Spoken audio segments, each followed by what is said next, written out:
Olá, meu querido, minha querida, seja bem-vindo, seja bem-vinda ao curso completo da nova Lei de Licitações e Contratos, promovido generosamente pelo Instituto Rui Barbosa e pela Escola Superior de Gestão e Contas do Tribunal de Contas do município de São Paulo. Sou Irene Nohara, uma grande honra estar com você, analisando juntos a Lei de Licitação e, no caso dessa aula em particular, estudo técnico preliminar. Então vamos lá, começar aqui com a nova Lei de Licitações e a minha apresentação. Bom, para quem não me conhece, sou livre docente em Direito Administrativo pela USP, mestre e doutora também pela USP, onde me graduei.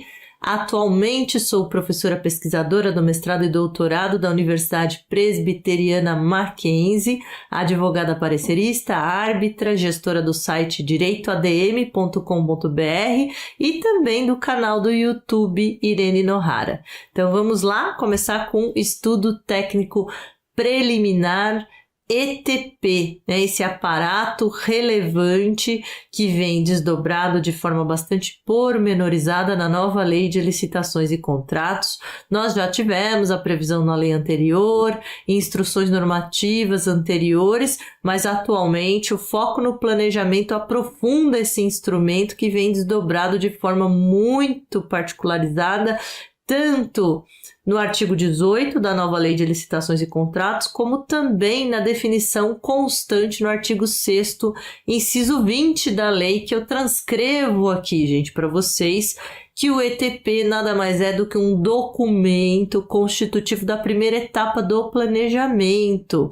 A gente sabe que a nova Lei de Licitações previu o planejamento como princípio de uma contratação que caracteriza o interesse público envolvido e qual a melhor solução, para efetivamente atender essa necessidade com base no interesse público para que se conclua pela viabilidade dessa contratação. E uma vez que o estudo é feito e que se conclui por essa viabilidade de contratação, daí ele vai dar base para os demais aparatos subsequentes nessas etapas de planejamento, que são o anteprojeto, que dá ensejo ao projeto básico, ou mesmo o termo de referência, que é mais pormenorizado, mas que dobra também aspectos do ETP, desse estudo técnico preliminar. E aí vem aquelas perguntas importantes, quais são os elementos mínimos que devem constar num ETP, realmente para que ele tenha sido estruturado enquanto primeira etapa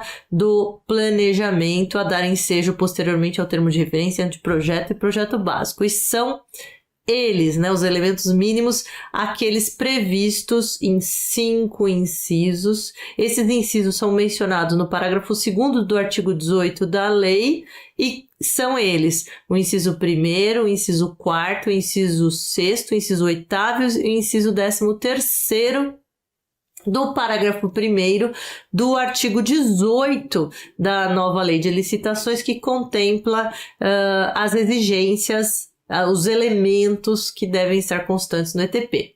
E são eles, Então, aqui, no caso, minimamente, o ETP mais singelo deve contemplar esses 5 elementos, esses 5 requisitos mínimos. Em primeiro lugar, a descrição da necessidade de contratação, considerando o problema a ser resolvido sob a perspectiva do interesse público.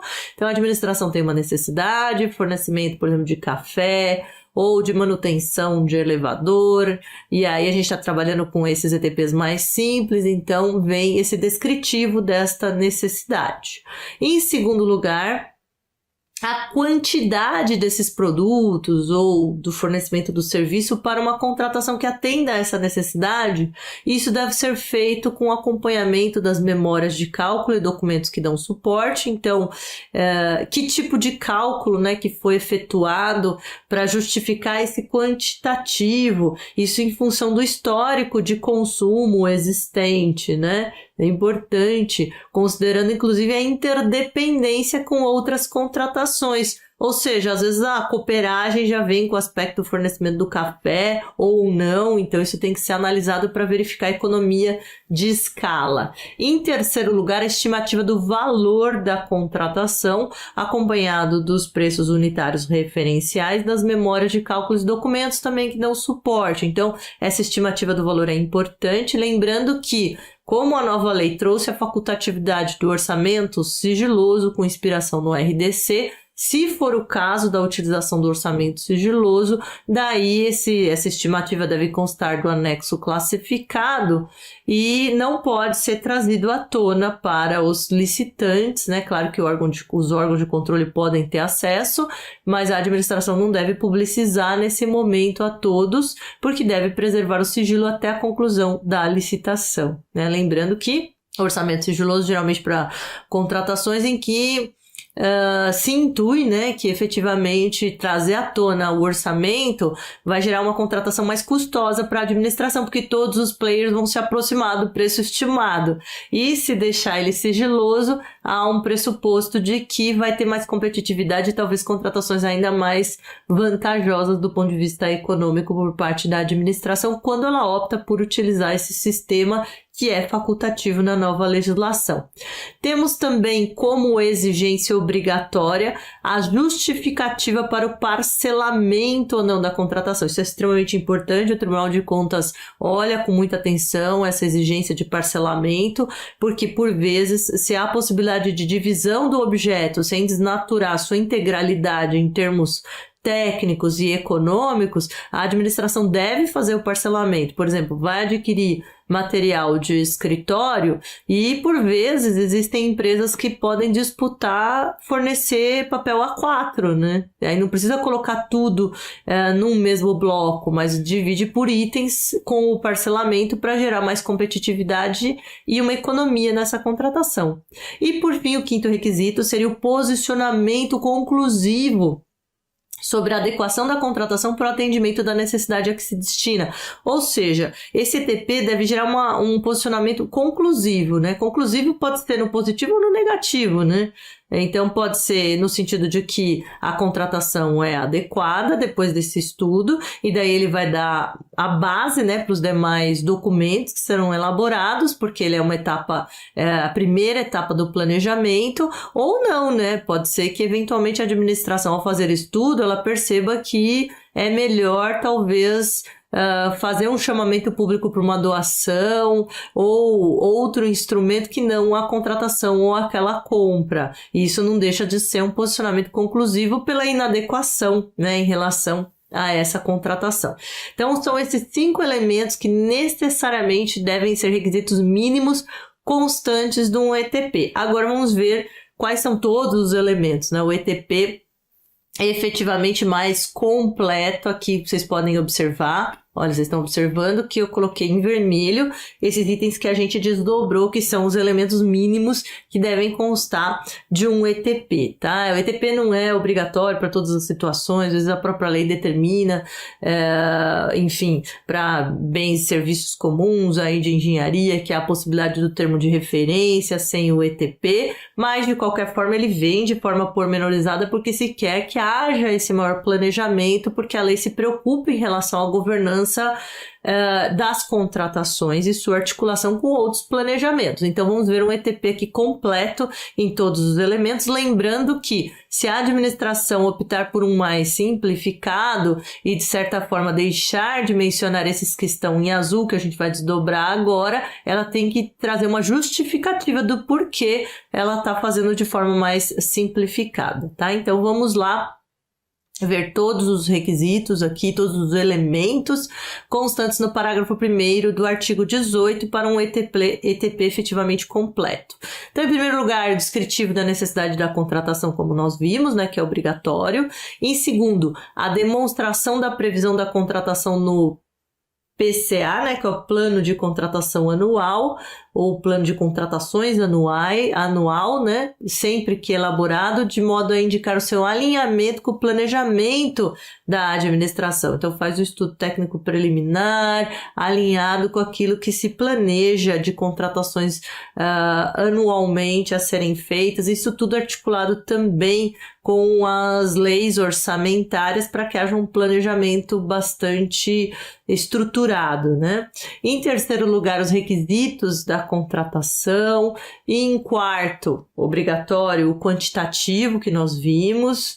E em quinto, o levantamento de mercado, que consiste na análise das alternativas possíveis e justificativa técnica econômica da escolha do tipo de solução a contratar. Aqui é interessante, né? Porque esse benchmark, né, esse levantamento do que é fornecido pelo mercado é extremamente importante. A gente vai ver que a instrução normativa 58, agora mais recente, prevê, enfim, as possibilidades desse levantamento. Então, quem vai realizar o ETP tem que ter consciência não só das necessidades da administração, mas do que existe em estado da arte, daquilo que o mercado pode fornecer para a própria administração pública. Temos também a estimativa do valor que nós vimos, né, acompanhada aí de todos esses documentos, memória de cálculo, preços unitários referenciais, esse é obrigatório. Depois, a descrição da solução como um todo, inclusive das exigências relacionadas à manutenção e assistência técnica, quando for o caso. Então, se houver necessidade dessa assistência técnica, inclusive a administração tem uma preferência a que essa assistência possa se locomover no endereço da repartição para melhor auxílio, né, quando houver essa possibilidade.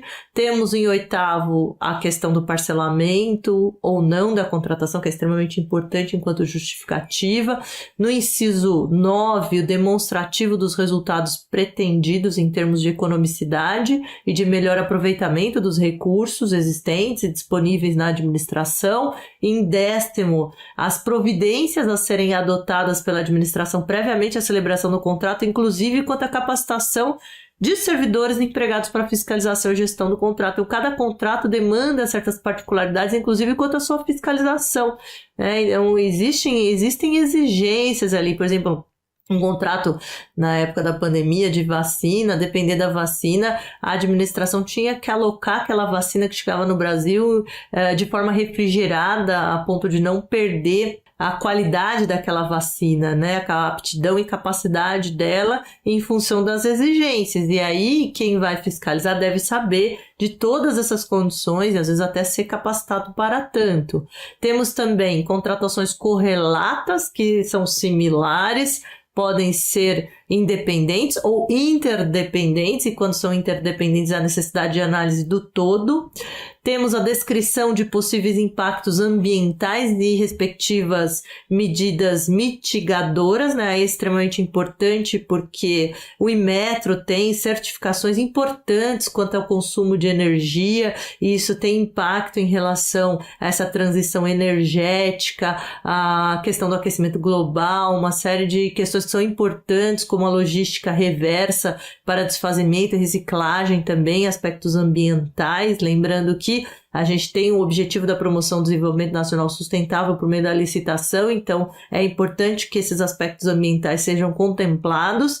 E, por fim, o aspecto mais conclusivo quanto à adequação da contratação. Então, esses são todos os itens que devem constar de um ETP completo, né? Aí, tanto os obrigatórios quanto os facultativos, mas alguns facultativos são bastante importantes se o objeto for bastante complexo, né? E quanto ao ato normativo, né? Eu já tinha adiantado, aqui nós tivemos a Instrução Normativa 58 da SEGES do Ministério da Economia, que inclusive contempla regras sobre o ETP digital, né? E o ETP digital, ele já vem ali com várias funcionalidades, inclusive para descrever e já ir salvando no arquivo essa necessidade da administração. Eventualmente, se houver um orçamento sigiloso também, ele já tem a funcionalidade de manter nos anexos de forma mais sigilosa esses dados que são trazidos, essas averiguações em relação à estimativa do orçamento. Então, hoje a tecnologia já nos auxilia bastante e a nova lei vem justamente nessa toada de contratações digitais ou contratações eletrônicas. Quanto à Instrução Normativa 58, que substitui a 40, também há essas possibilidades que eu falei que eu ia conversar um pouco, que é o tipo de solução que se pode levantar, né? Considerando quais são as contratações similares, tanto aquelas feitas pelas entidades públicas, e daí vão ter vários ETPs disponíveis para comparação, para melhor desdobramento ali do ETP e não trabalhar duas vezes de forma separada e às vezes em contratações que são similares, né? E aí também isso pode ser feito em relação às organizações privadas e verificação de aspectos tecnológicos ou se há inovações que melhor atendam às necessidades da administração.